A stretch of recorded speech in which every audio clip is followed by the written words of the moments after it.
ඔබට පේනවාද මේ තියෙන්නේ ලුණු මිල සාකය. මේ තියෙන්නේ ලුණු මිල සාකය. මේක තමයි ලුණු මිල සාකය කියලා කියන්නේ. මම දැකලා තියෙන එක එක්කෙනා එක එක දේ ඒවා පෙන්නනෝ කොළ වර්ග. නමුත් මෙන්න මේක තමයි ලුණු මිල සාකය කියන්නේ. මේක බිම වැවෙන්නේ. පොළවේ ඇදිලා වැල් මේ ඇදිලා යනවා. මේ පේනවනේ ඇදිලා යනවා. වැල ඇදිලා දිගට ඇදෙනවා. ඊට පස්සේ අපි බලමු මේ සාකය දැන් අපි හඳුනාගත්තානේ ලුණු මිල සාකය කියලා. දැන් අපි බලමු මේ ලුණු මිල කියන්නේ ඇයි කියලා. මෙය හැදෙන්නේ මිරිදිය තියෙන තැන්වල. ඒ වගේම මෙය වැවෙන්නේ නෑ කරදිය තියෙන තැන්වල. ඒ කියන්නේ ලුණු මිශ්‍ර පොළවේ ලුණු විතරක් තියෙන පොළවේ වැවෙන්නෙත් නෑ. හොඳ වතුර තියෙන පොළවේ වැවෙන්නෙත් නෑ. මේ සාකය වැවෙන්නේ මේක ලුණු මිල කියන්නේ මේකට ලුණු කරදිය එන්න ඕනේ මිරිදියත් එක්ක සම්බන්ධ වෙන්න ඕනේ. සම්බන්ධ වුණාම තමයි මේ ලුණු මිල කියන සාකය වැවෙන්නේ. මේ පොළවේ මුහුදුබඩ ප්‍රදේශයක මම ඉන්නේ. මේ ලුණු මිල සාකය ලුණු සහ මිරිදියයි ලුණු දියයි එකතු වෙලා හැදෙන පොළවක තමයි මේ ලුණු මිල සාකය කියලා මේ හැදෙන්නේ. මේ සාකය ගැන ඔබ නොදන්නවා නම් දැනගත යුතුම කාරණය තමයි මෙම සාකය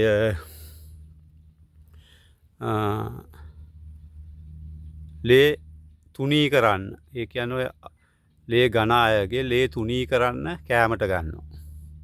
ඊට අමතරව මෙම සාකය තම්බලා වතුර බොනවා. ඇඟේ ලේ පිරිසුදු කරන්න කියලා මේ තම්බලා වතුර බොනවා. තුන්වනුව මෙම සාකය ඔය දද කුෂ්ඨ තීන අයට තම්බලා වතුර බොන අතරතුරේ මේ රොඩු වලින් තම්බපු මේ ලුණු මිල සාකයෙන් ඇඟ සෝදනවා, ඇඟ උලනවා, මේ දේවල් කරනවා. විශේෂම දෙය තමයි බඩේ අජීර්ණ අවස්ථාවලදී මේ ලුණු මිල සාකය වෑංජනයට අරගෙන උයලා හොඳට කන්න පුළුවන්.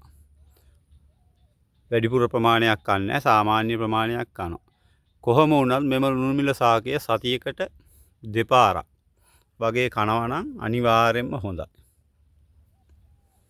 ඇඟේ ලේ පිරිසුදු කරනවා, ලෙඩ අඩු වෙනවා. සියලුම ලෙඩ මේ ලුණු මිල සාකයෙන් මර්ධනය කරනවා. මෙය තමයි ලුණු මිල සාකය කියලා කියන්නේ. මේ තියෙන්නේ මේ ලුණු මිල සාකය. වෙනස් සාක හඳුන්වලා දෙනවා මම දැකලා තියෙනවා ලුණු මිලේ කියලා. නමුත් මේ තමයි ලුණු මිල. මේ ලස්සන මලක් තියෙන. මේ මුකුත්ම කළා නැහැ. මේ ලුණු මිල සාකයේ මේ මල තියෙනව නේද? මේ මල හවසට දියට දාලා පිරිසුදු වතුරට දාලා ඇස්වල සීරීන් තුවාල ඇතුළු වෙච්ච අවස්ථාවවලදී ඇස්වල උදේට වතුර ටික පෙරලිවල ඇස්වලට වක් කරනවා. මේ සාකය මේ තියෙන්නේ ඒ ලුණු මිල සාකය. මේ හැමතැනම තියෙන්නේ මේ ලුණු මිල සාකය. මේ ලුණු මිල සාකය ඕන තරම් ගලෝලා මිටි බැන්දෝතින් පාරයිනක කොහේ හරි තිබුණෝතින් ඕනම කෙනෙක් අරගෙන යන සාකයක්. මේ ලුණු මිල සාකය තමයි ලෙඩ හුඟක් සුව කරන සාකයක්. මෙය මගේ ඉඩමේ තියෙන ඕන තරම් මේ තියෙන්නේ. අපි විකුණනවත් එක්ක මේ සාකය මිටියක් රුපියල් 100කට වගේ තමයි දෙන්නේ. සාමාන්‍ය අතින් මිටක් රුපියල් 100ක වගේ මුදලකට දෙන්නේ. නමුත් ඔය කට්ටිය ඇවිල්ලා ගලවගෙන යනවා. ඒ අවස්ථාවේදී අපි මොකක් කියන්නේ නැහැ. ගලවගෙන යන්න දෙනවා. මේ තියෙන්නේ එම සාකය. මේ ප්‍රදේශයේම මේ තියෙන්නේ ඒ සාකය. පේනවනේ. හොඳට බලන්න. මේක කැමරාවට සාමාන්‍ය පේනවා අඩුයි. නමුත් මේ තියෙන්නේ මේ ලුණු මිල සාක. සෑම තැනම. මේකෙන් ලෙඩ බොහෝ ලෙඩ ප්‍රමාණයක් සුවපත් කරනවා. ඇඟේ ලේ තුනී කරනවා. ඇස්වල හීරීම් වලට මල් දියට දාලි වෙලා පැය 12ක් තියලා ඇස්වලට වක් කරනවා. කහන ඇඟ කසන දේවල් වලට සම්බල බොනවා. තේ වගේ පානයකට පාවිච්චි කරනවා. ඇඟ සෝදන්න ගන්නවා. මෙම සාකය. බඩ එළිය නොයන කට්ටියට සම්බල දෙනවා. කන්න වෑංජන සම්බල වෑංජනේ දෙනවා. නිකනුත් වෑංජනේ කනවා. මෙම සාකය සතියකට දෙපාරක් පමණ ආහාරයට ගන්නවා නම් ඇඟේ තියෙන සියලුම රෝග සුව වෙනවා. හැබැයි මෙම සාකය හොයාගන්න නැහැ. මේක තියෙන්නේ මුහුදු බඩ ආශ්‍රිත ගංගාවේ මායිම් වල වෙල්වල තියෙන්නේ. මේක කරදිය මිරිදිය මිශ්‍ර වුණාම මහ පොළොවෙන් හැදෙන ඉබේම හැදෙන සාකයක් මේ. කවුරුවක් වවලා නෙමෙයි. මේක වවලා හදන්න අමාරුයි. මේ සාකය හදන්න බෑ වවලා. මේ ඉබේම වැවෙන සාකයක්. වැවුනට පස්සේ දිගටම යනවා. හැම තැනම ඇදෙනවා. මෙම සාකය. මේ තියෙන හැම තැනම ඇදිලා යනවා. මෙම සාකය. මේ සාකය කාටවත් වවන්න පුළුවන් සාකයක් නෙමෙයි. ගෙනහිල්ලා එහෙම වවන්න උත්සාහ කරාට වැවෙන්නේ නැහැ.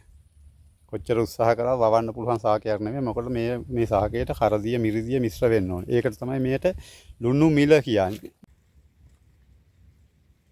හොඳට මතක තබා ගන්න. මෙන්න මේ තමයි මම දැන් ඔබලාට ඔය කියපු ලුණු මිල සාකය.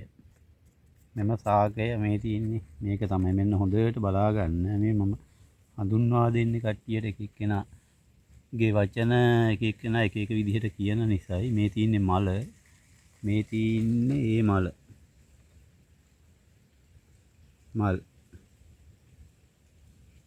මේ ඒ මල් තියෙන්නේ. මේ මම මෙන්න මල් නිකන් සුදු වුණාට දම් පාටට හුරු මලක්.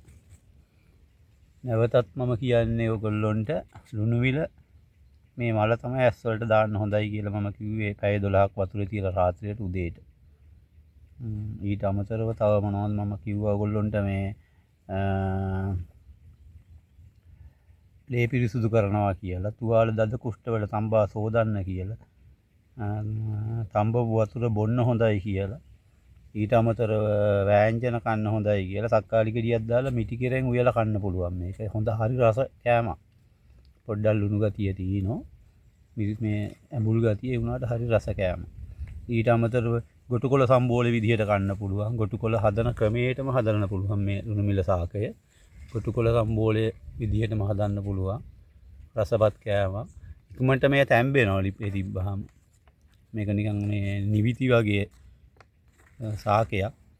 ඉක්මනටම තැම්බෙනවා. මේක අනිත් එක නිවිති වගේ මහ දඩු නැහැ. මේ හීන් සාකයක්. හීන් කොළ තියෙන හීන් සාකයක් මේ සාකය. ඒ වගේම මේ අර මේ රත් උෂ්ණයට තුවාල දද කුෂ්ඨ දාලා තියෙන කට්ටියට අඹරලා මේ ඒව උඩ තවරන්න පුළුවන්. මේ සාකය ඉතා සීතලයි ඇඟට. ඇඟ මේ සිසිල් කරන සාකයක්. උෂ්ණ සාකයක් නෙවෙයි. මේ ඇඟ සීතල කරන සාකයක්. ඒ වුණානේ දැන් මේ සාකය හොඳට හඳුනා ගන්න. මෙන්න සාකය. මේ තියෙන සාකය හොඳට බලන්න. මෙන්න මේක තමයි සාකය. මම මේ සාක හඳුන්වලා දෙන එක කරන්නේ. මගේ channel එක හරහා තවත් තියෙන සාක වර්ග හඳුන්වලා දෙන්න. මේ තියෙන සාකය මෙන්න. හොඳට බලන්න මේ තියෙන සාකය. එහෙමනම් ස්තුතියි සියලු දෙනාටම. පුළුවන් නම් මම මේ channel එකට දාලා තියෙන මට සහයෝගයක් දක්වන්න.